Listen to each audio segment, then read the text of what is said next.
അപ്പോൾ ഞാനും അസ്നാപ്പയും കൂടി ഇന്ന് അസ്നമൊക്കെ ഒരു ടാറ്റു അടിക്കാൻ പോവാണ് ഗൈസ്. അപ്പോൾ അസ്ന ഡോക്ടറെയൊക്കെ കണ്ടിട്ട് എടപ്പള്ളിയിലെത്തി, ഞാനും എടപ്പള്ളിയിലെത്തി. അങ്ങനെ ഞങ്ങൾ മെട്രോയിലൊക്കെ കയറി ആലുവയിൽ എത്തിക്കഴിഞ്ഞപ്പോൾ നമ്മൾ വിചാരിച്ചു വെള്ളം എന്തെങ്കിലും കുടിക്കാമെന്ന് വിചാരിച്ചു. അങ്ങനെ അവിടെ നിന്നൊരു ഷെയ്ക്കിൻ്റെ ഒരു ബോട്ടിലും പിന്നെ ഇത് കിണ്ണത്തപ്പം, ഞങ്ങളുടെ ഇവിടെ കിണ്ണത്തപ്പം എന്ന് പറയുന്നത്, നിങ്ങളുടെ അവിടെയൊക്കെ എന്താ പറയണമെന്ന് കമൻറ്റ് ചെയ്യണം ഗൈസ്. അങ്ങനെ അതൊക്കെ കഴിച്ച് നല്ല കിണ്ണത്തപ്പൊക്കെ ആയിരുന്നു. അങ്ങനെ അതൊക്കെ കഴിച്ച് ഞങ്ങൾ അവിടെ ഇവിടെ തെണ്ടിത്തിരിഞ്ഞ് നേരെ ബസ് കയറി കാലടിക്ക് പോവാണ്.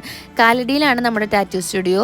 ഗോത്ര എന്നാണ് ടാറ്റു സ്റ്റുഡിയോയുടെ പേര്. മണിക്കൂട്ടൻ്റെയൊക്കെ ഒരു ഫ്രണ്ട് ശ്രീരാജ് എന്ന് പറഞ്ഞ ചേട്ടൻ്റെ സ്റ്റുഡിയോ ആണ്. അപ്പോൾ ഇവളെല്ലാം പറഞ്ഞ് ഡീലാക്കിയൊക്കെ വെച്ചിട്ടുണ്ടായിരുന്നു. പിന്നെ ചെന്ന് കഴിഞ്ഞപ്പോൾ നല്ല പേടിയുണ്ടായിരുന്നു, കാരണം ഫസ്റ്റ് ടൈം അടിക്കാൻ പോകണം. അപ്പോൾ ഞാൻ വിചാരിച്ചു സ്നാപ്പ് എല്ലാം കുളമാക്കും, കരഞ്ഞ് ബഹളമൊക്കെ ഉണ്ടാക്കും എന്ന് വിചാരിച്ചിട്ട് ഞാൻ സപ്പോർട്ട് ചെയ്യാൻ വേണ്ടിയാണ് കൂടെ പോയത്. പക്ഷേ കുട്ടി ഡീസൻ്റ് ആയിരുന്നു ഗൈസ്, നല്ല അടിപൊളിയായിട്ട് നിന്ന്. അങ്ങനെ ടാറ്റു ഒക്കെ ചെയ്ത് കഴിഞ്ഞ് ഹാപ്പി കസ്റ്റമറായിട്ട് നിന്ന് ഡാൻസ് കളിക്കണമെന്നാണ് കാണുന്നത്. അങ്ങനെ ഞങ്ങൾ അവിടെ നിന്ന് നേരെ സ്നാപ്പിയുടെ വീട്ടിൽ പോണ വഴിക്ക് ഒരു പപ്സും കോഫിയൊക്കെ കുടിച്ചിട്ട് ഞങ്ങൾ വീട്ടിലെത്തി. അപ്പോൾ അത്രേ ഉള്ളൂ. Bye guys.